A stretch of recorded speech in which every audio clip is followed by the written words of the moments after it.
Hoje é a nossa aula número 4, encerrando o módulo de atendimento personalizado, onde já tivemos a parte de avaliação através da anamnese, com a forma correta de realizar uma anamnese. Depois nós tivemos a parte de achados na tricoscopia e como traduzi-los. E depois elaboramos um quadro clínico, que eu vou até mostrar aqui novamente, e agora, fechando o módulo, a elaboração do protocolo personalizado.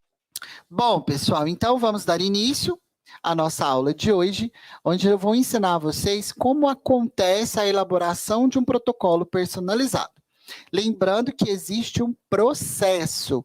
Então, tudo começa na avaliação, na anamnese. Uma anamnese feita de forma adequada, né? Não posso fazer uma anamnese correndo, porque eu tenho que tirar aquele momento para conversar, para entender, para questionar o meu paciente, porque quanto mais informação eu tiver, melhor. Não adianta eu querer fazer uma anamnese em meia hora, impossível. Quer dizer que você não fez seu trabalho bem feito. Hoje, eu, Marcos Prioli, hoje eu cobro R$ 150 na avaliação. Mas quando eu comecei lá atrás, eu não cobrava, porque na avaliação eu sempre fui muito ilustrativa, eu já abri a imagem do folículo piloso no computador, eu já abri ali toda a parte da patologia, o que tinha acontecido, e aí ali dentro eu já mostrava para o meu paciente tudo o que estava acontecendo, e se ele não tratar, o que aconteceria. Então, eu faço isso até hoje. Então, nunca avaliei um paciente que não fechou o tratamento.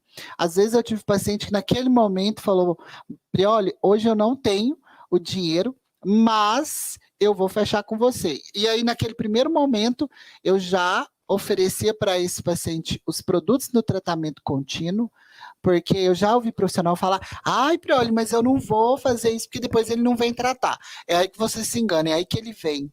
Porque se ele começa já a sentir resultado e melhora só usando o produto, aí ele vai falar, poxa, então se eu fizer o tratamento, aí sim eu vou ter o meu problema resolvido. Então não levem por esse pensamento tão tolo, sabe? Isso é pensar pequeno. Então, eu já ofereço alguma coisa para o meu paciente. E aí sempre dá muito certo. Quando o paciente não fecha no primeiro momento, eu já ganhei ali a minha o lucro do produto, que naquela época eu não cobrava avaliação, e aí depois de um tempinho, máximo 2 meses, ele já me procurava para fazer o tratamento. Então, vamos ser mais espertos. Isso é a anamnese, é esse primeiro contato ao qual você vai convencer o seu paciente que o seu trabalho realmente é eficaz, que você devolve saúde para o couro cabeludo. E aí, nesse mesmo momento, acontece a tricoscopia, e aí, através da tricoscopia, você vai conseguir fazer um levantamento mais específico daquele quadro clínico. E aí, depois, você leva todas essas informações para o quadro clínico, que eu vou mostrar aqui agora, tá? E aí, depois que você preencheu esse quadro clínico, você entendeu tudo que está acontecendo, o que foi que desencadeou aquela patologia, quais são os hábitos de vida do seu paciente, que tipo de doença ele teve, que tipo de medicação ele fez uso, como que é atualmente a condição fisiológica, patológica, medicamentosa desse paciente. E aí você consegue elaborar um protocolo assertivo. Prioli, por que eu preciso saber qual patologia meu paciente tem, qual medicação ele toma? Não quer dizer, pessoal, que eu vou modificar essa medicação ou que eu vou querer modular essa patologia, que isso não é uma responsabilidade minha. Aí eu só preciso entender para eu pesquisar sobre tudo aquilo, aquela patologia, aquela medicação, para eu conseguir sentar com o meu paciente e dar um parecer clínico para ele, que aí é o prognóstico que eu vou explicar hoje. Até que ponto essa medicação vai ser uma barreira no meu trabalho? Quer dizer que eu não vou atender? Não, mas eu tenho que deixar ele ciente. Por exemplo, meu paciente tem um problema emocional, ele não está tratando, é grave, eu preciso que ele faça o tratamento. Tem um problema na tireoide, ele não está tratando, eu preciso que ele faça o tratamento. Não, ele está tratando. Mesmo assim, eu preciso explicar para ele que se ele não tratar da forma correta, vai atrapalhar o meu tratamento. E tudo vai depender da resposta do organismo.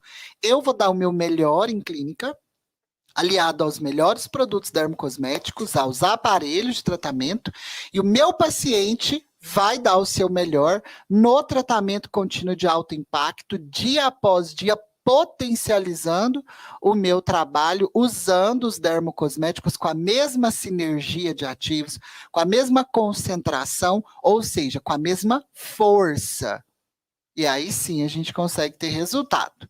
E que ele também trate esses problemas de base, que ele melhore sua alimentação, que ele venha tomar água, para que todo o organismo volte a funcionar da melhor maneira possível. Então, eu preciso sempre entender muito bem isso e deixar o meu paciente muito bem explicado sobre todas essas situações. Tanto tem o paciente, às vezes, quando eu pergunto, por exemplo, paciente mulher, falo, você fez a prevenção esse ano, né, o exame preventivo? Ai, Prioli, tem 2 anos que eu não faço. Eu falo, meu Deus, são situações que não pode brincar, a saúde da mulher. Então, eu já peço para procurar o ginecologista. Se tem muito tempo que não olha alguma questão, por exemplo, uma tireoide, está só sob medicação há um bom tempo, que não faz exames para entender como que está, peço para procurar também o médico especialista naquela área, ou o médico que a acompanha. Então, tudo tem que ser sondado com a maior delicadeza. E quando a gente faz esse trabalho dessa forma, o paciente ele se sente abraçado e acolhido. E aí, nesse momento, ele nunca mais consegue me abandonar, porque ele encontrou no meu trabalho algo que ele não encontrou em lugar nenhum. Até porque a gente entende que, infelizmente, a classe médica, não estou generalizando, eu tenho amigos médicos que são excepcionais, tá? Mas a gente entende que a maioria, ela tem meio que essa desatenção ao atendimento. Então, nosso diferencial é poder oferecer um atendimento mais humanizado possível, e o qual a gente realmente resolve o problema, né? Bom, vamos aqui no Flipchart, que eu vou apresentar novamente o quadro clínico para a gente dar sequência na elaboração do protocolo personalizado. Nós fizemos toda a parte de anamnese com a minha paciente Maria Eduarda, fizemos a tricoscopia. Nesse momento, nós conseguimos encontrar, então, a queixa principal da paciente, que era queda excessiva, e ela se queixava de caspas, descamação. O biotipo cutâneo observado foi alípico. Lembra, né, para quem esteve comigo na aula de anamnese, e se não esteve, retome e assista a de anamnese, nós identificamos um couro cabeludo mais alípico, ou seja, desidratado, porque ela me relatou que havia feito uma progressiva, né, um alisamento, uma escova ácida em dezembro, ao qual ela teve esse desacerto de microbiota, de pH, de filme hidrolipídico, e aí nós tivemos um prejuízo nesse tecido que deixou ele mais acidificado, ou seja, mais atópico, mais desidratado, se tratando de um biotipo cutâneo alípico. Como sinais clínicos, o que são sinais clínicos? Tudo aquilo que eu consigo observar a olho nu, durante a minha avaliação física, aquele momento que eu estou olhando mesmo ali o couro cabeludo, e também na tricoscopia.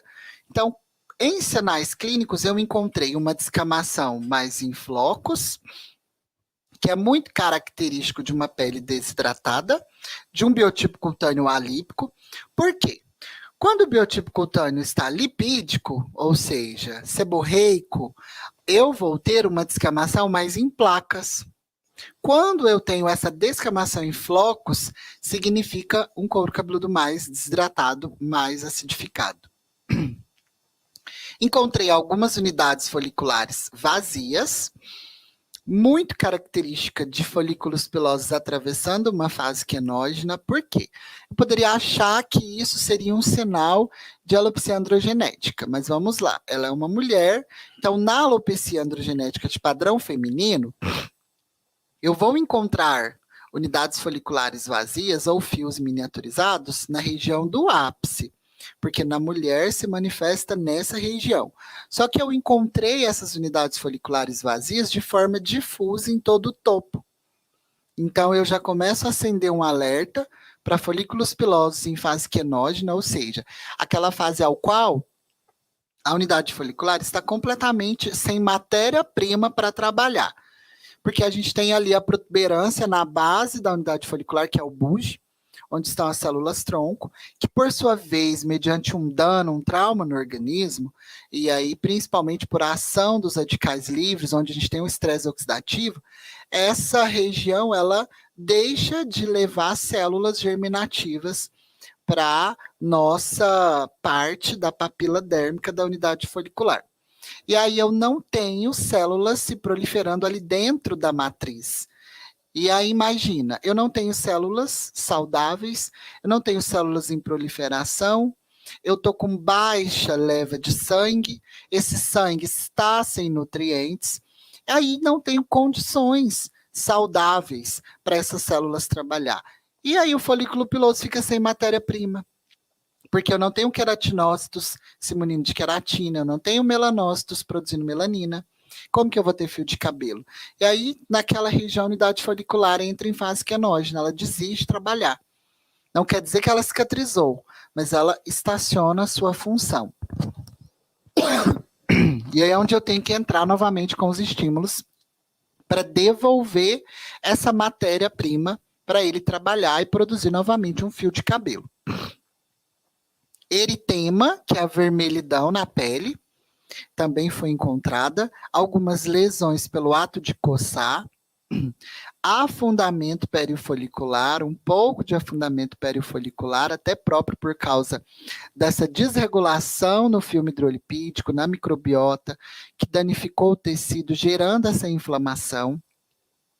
E muitas unidades produzindo somente um fio de cabelo, também característico de uma falta de estímulo, só que também encontrei isso de forma difusa, não foi no ápice. Então, eu vou descartando as possibilidades de ser uma androgenética de padrão feminino e acendendo um alerta para um eflúvio talógeno. E aí, sintomas, que é aquilo que a paciente sente e me conta. Então, ela sente muito prurido, que é coceira, também característico de uma pele desidratada, né? Tanto a pele do couro cabeludo pode coçar por excesso de sebo, que aí eu tenho uma desregulação da microbiota, que causa essa coceira, até por micro-organismos que se proliferam em excesso, como Malacésia furfur. E tenho também por desidratação, porque a pele desidratada mais acidificada, que tem mais suor, ela acaba tendo essa coceira característica. E aí eu vim para o diagnóstico, onde, quando eu olho para queda excessiva, quando eu olho para algumas unidades foliculares vazias de forma difusa, quando eu olho para muitas unidades produzindo somente um fio, também de forma difusa, automaticamente eu entendo que eu tenho um eflúvio talógeno. Mas por que que eu constatei esse eflúvio talógeno? Eu fui em busca de um trauma no organismo. E aí o que ainda é um pouco mais grave, o eflúvio talógeno dessa paciente ele já é mais crônico. Por quê? Ela teve um desacerto, um trauma no organismo há mais ou menos 2 anos, onde ela fez uso de uma medicação, que é o Rocutan, que é a isotretinoína isolada. Bloqueia, né, a produção de secreção no organismo. Então, glândula sebácea fica bloqueada, glândula sudorípara tende a ficar bloqueada também. Então, a pele desidrata de uma forma extrema, até própria questão de lubrificação dos olhos, lubrificação íntima. O corpo sofre um desacerto muito grande para frear o processo acneico, para obrigar a pele a se renovar de uma forma excessiva. E essa medicação, ela causa um trauma no organismo hepático, ela causa um trauma emocional e ela causa também um trauma a nível celular. Então, é uma desordem no organismo. E, infelizmente, durante o uso da medicação, não há nada o que faça para frear esses traumas. E aí, esses traumas em somatória acabaram desregulando o ciclo capilar. E ao passo dela terminar a medicação, ela experimentou uma queda excessiva e ela não procurou uma saída ou um tratamento. E aí ela deixou com que essas unidades foliculares continuassem sem estímulo.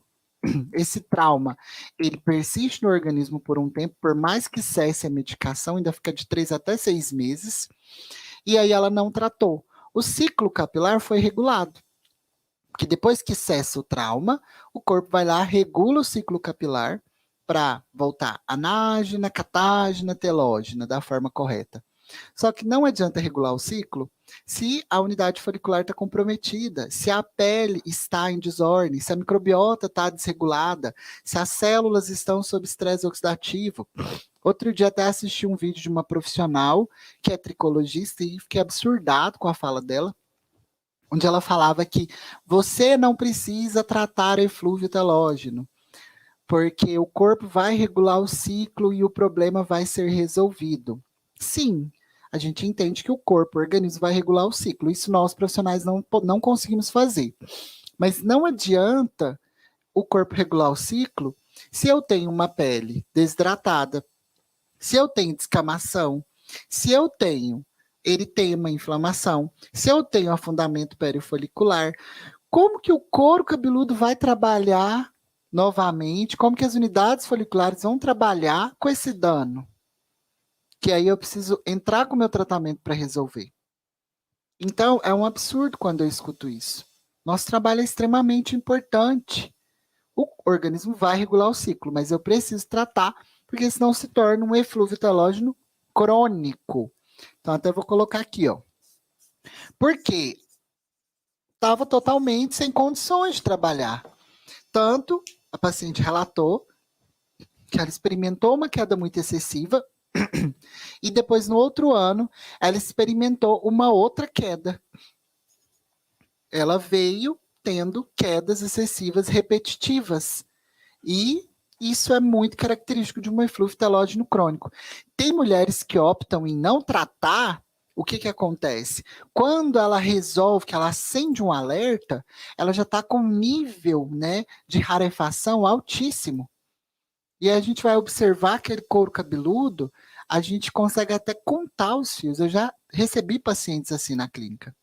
A gente vai olhar no tricoscópio várias unidades foliculares vazias de forma difusa, não focal, que aí quando é focal no ápice, seria a androgenética padrão feminino.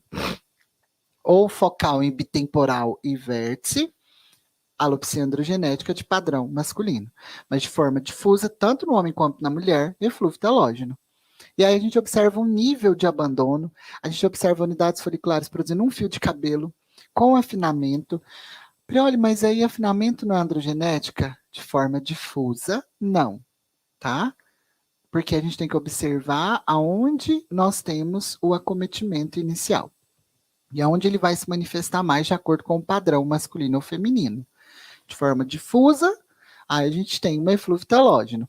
Assim como a gente tem a alopecia senil, que aí a pessoa já está lá depois dos 50, 60 anos e não fez uma boa reposição hormonal. Assim como a gente tem uma alopecia frontal fibrosante, que é aí por um desacerto, principalmente em mulheres menopausadas ou mulheres que tiveram algum problema emocional muito grave e que tiveram um desacerto hormonal muito grande acompanhado, ou também pessoas que desenvolveram algum tipo de doença autoimune. Geralmente está muito ligada, por exemplo, à tireoide de Hashimoto. Então aí são outros alertas que a gente acende. Então imagina se eu não trato.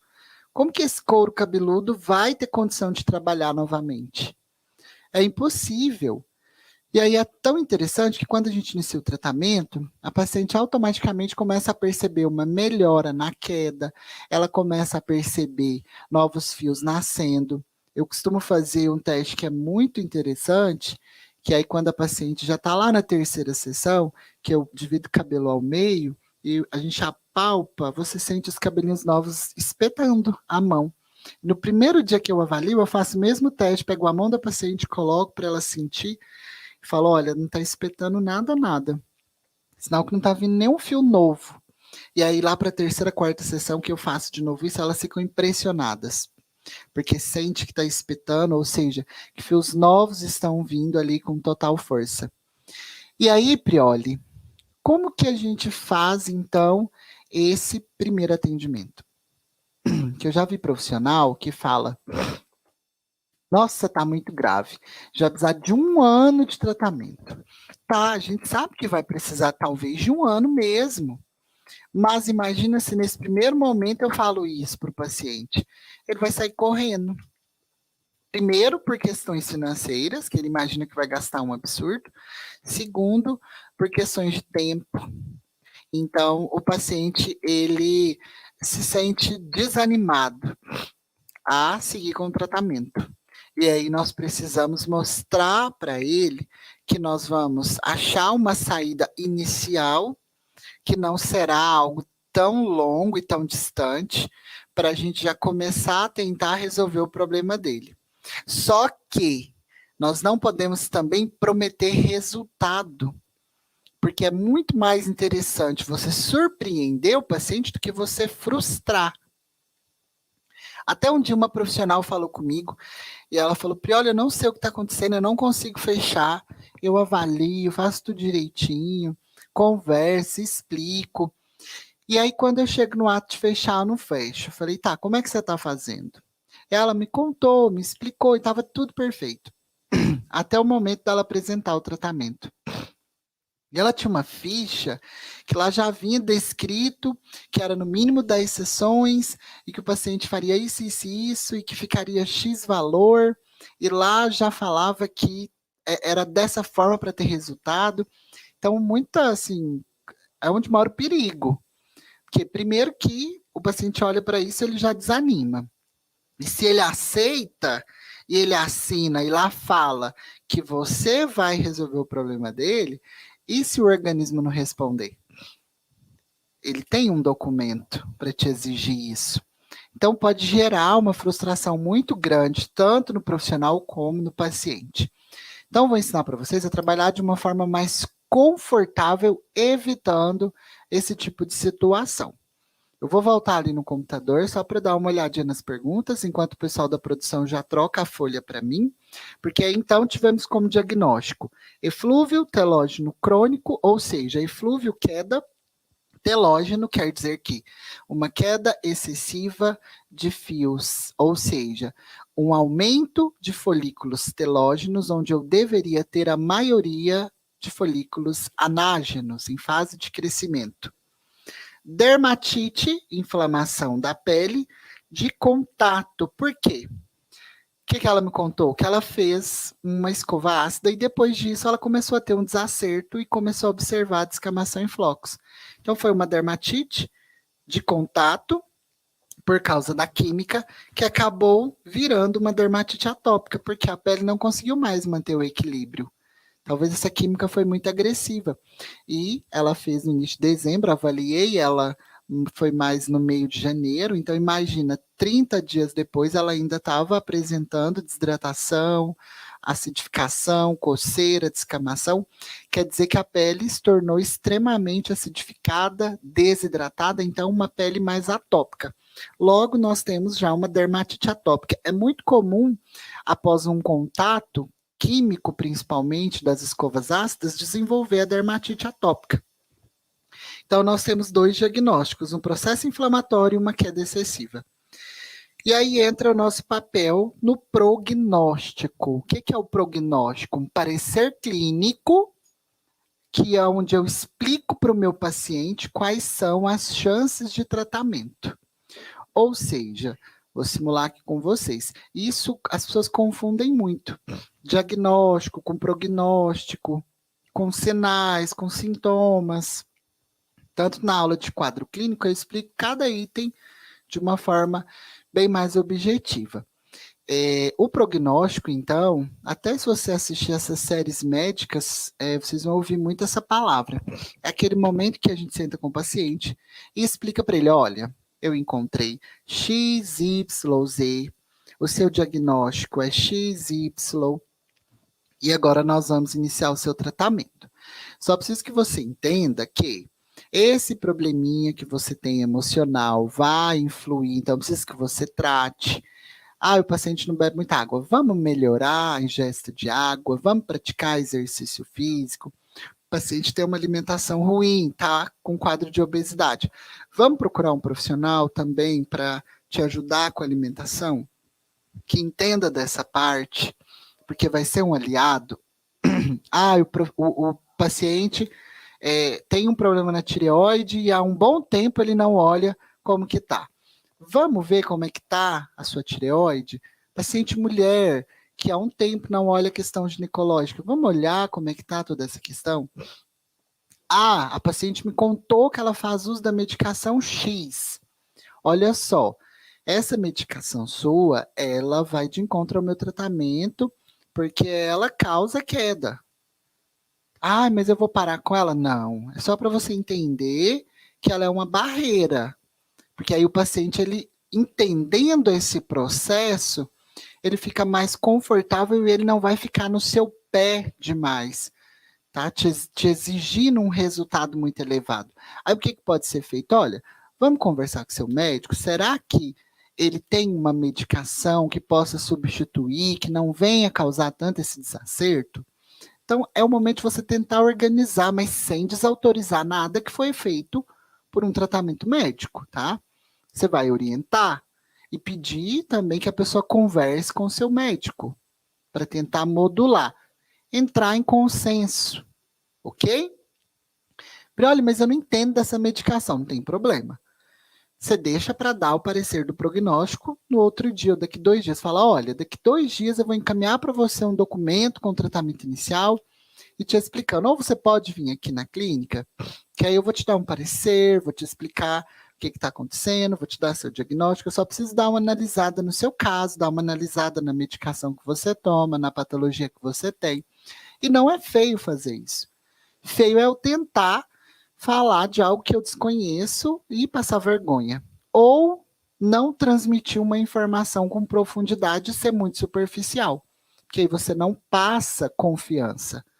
Tá? Agora, você falar que você vai estudar, que você vai pesquisar mais sobre o caso dele, ele vai se sentir extremamente abraçado e confortável. Então, pensa muito nessas estratégias, tá bom? Vou ali dar uma olhadinha nas perguntas de vocês, que aí eu vou para a folha em branco para elaborar o tratamento. Então, o prognóstico é esse momento onde você vai explicar. E aí, nós vamos falar, então, que vamos fazer um tratamento inicial para observar a resposta do organismo, que é o que eu vou montar aqui já já.